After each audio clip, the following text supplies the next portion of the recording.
Le 16 septembre dernier, la mairie de Paris a inauguré un jardin en mémoire du massacre de la Saint-Barthélemy il y a 450 ans.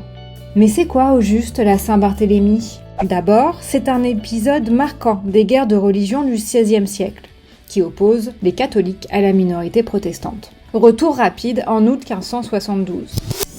Depuis 2 ans, les relations entre protestants et catholiques sont apaisées.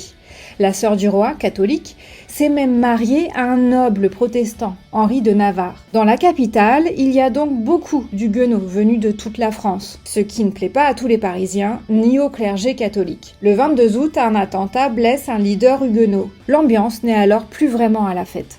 Les protestants réclament justice.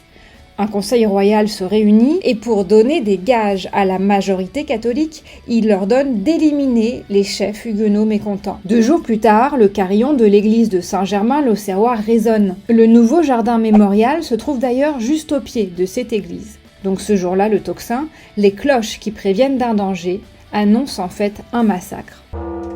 Première victime des miliciens, les nobles protestants qui sont venus pour la noce. Ensuite, tous les protestants deviennent des cibles. Chauffés à blanc par un clergé les appelant à combattre l'hérésie, les Parisiens catholiques se joignent aux miliciens.